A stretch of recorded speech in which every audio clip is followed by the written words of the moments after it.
All right. So shall we begin with our coronavirus update?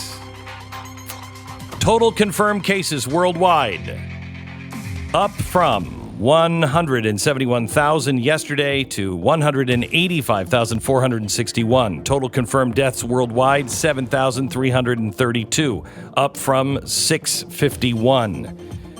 Total confirmed recoveries worldwide, now 79,000. That's only up a couple thousand from yesterday, but at least it's up. 162 countries also now have confirmed cases. That's up 4 new countries. 3 more now have suspected cases. 6% of active cases are now considered serious. This is great. 6%, down from 7 yesterday, down from 19% just 3 weeks ago. The U.S. now has 4,743 confirmed cases and 93 deaths. That's up almost 1,000 cases and 69 deaths just yesterday. Only West Virginia does not have at least one active case. In the U.S., only West Virginia. That's remarkable. So, the economy or lives? This is what we have to pick now. In a script that's playing out in similar fashion all over the world, governments are forced to pick between saving lives and economic activity. The U.S. and Western economies are particularly impacted, especially in the U.S. 70% of our total economic activity is generated via consumer spending. We are the world's buyer. They're the producers. We're the buyers. When we stay at home, the whole world, when the world, they used to say when the United States catches a cold or sneezes, the rest of the world catches a cold.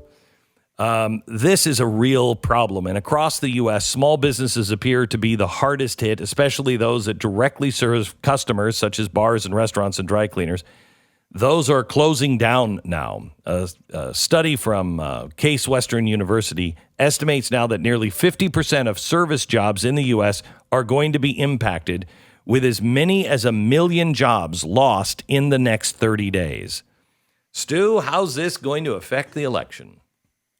Good heavens. Who knows, right? I mean, it's a massive change, and some of the projections look like there's a recession that doesn't bounce back until 2021. So that means the election is occurring in the midst of a recession, and that doesn't usually work out well for the incumbent if that's the case. Of course, obviously things can change, but if that is the case and we wind up seeing massive effects like that, I mean, it is going to change the face of the election without a doubt. We're seeing healthcare system capacity be flooded around the world. If there are no protective measures, it floods almost immediately. They've been saying, flatten the curve. We have to find a way to flatten the curve. That's what everybody is trying to do. When you flatten the curve by washing your hands, by staying at home, social distancing, you can get this down to a fatality rate of 1% or less. If you don't take protective measures, the case fatality rate is 2 or 3%, and you overwhelm the healthcare system.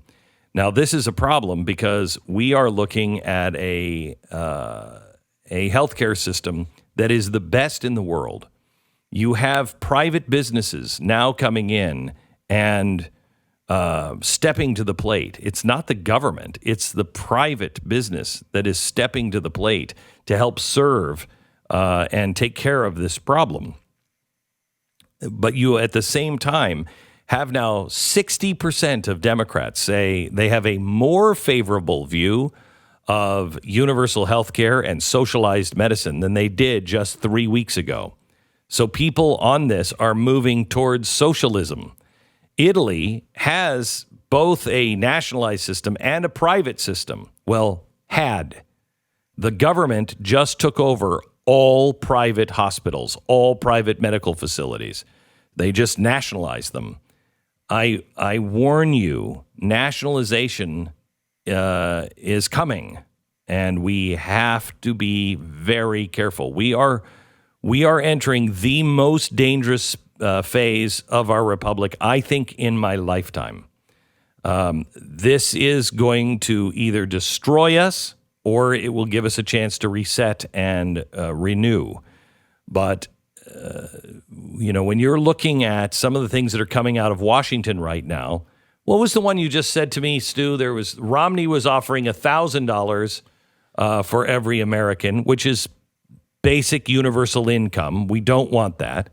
But there's another basic universal income that's being shopped around. Yes, you're talking about the Emergency Family Relief Act of 2020. Yeah, that's it. Yes. It's got family in it and emergency, so it's got to be good. It's got to be good. And relief. So it's got great things in there. This is coming from Josh Hawley. Again, it seems like one of the strategies here from Republicans is to kind of outdo the spending of the Democrats here as far as the stimulus goes. Nobody wants to be Herbert Hoover. I guess not. So this is the Romney plan was with $1,000 per person. This is $1,446 for a family of three, $1,786 for a family of four, and $2,206 for a family of five would be basically a cash payment until the coronavirus emergency ends. However, whatever that exactly means. Yeah. Could you read that last line again? Oh, it lasts until when? Till the coronavirus emergency would end. Do me a favor, Stu. I'm going to give some good news here. Would you just look up national emergencies still in effect? I think people might be surprised by this. All right. Here's some good news. U.S. is testing the first of its kind vaccine. The Blaze reported nearly 2 weeks ago that there's a new kind of experimental vaccine that is now entering human trials. The vaccine is unique in the way that it doesn't use a live virus that is used in traditional vaccines. This is really good.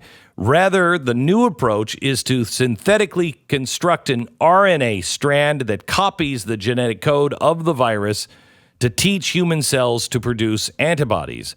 The viruses work by taking over human cells and turning each cell into a virus-producing factory, which is how they replicate. The synthetically produced RNA strand used in the new vaccine does not self-replicate, but it should still activate antibody production.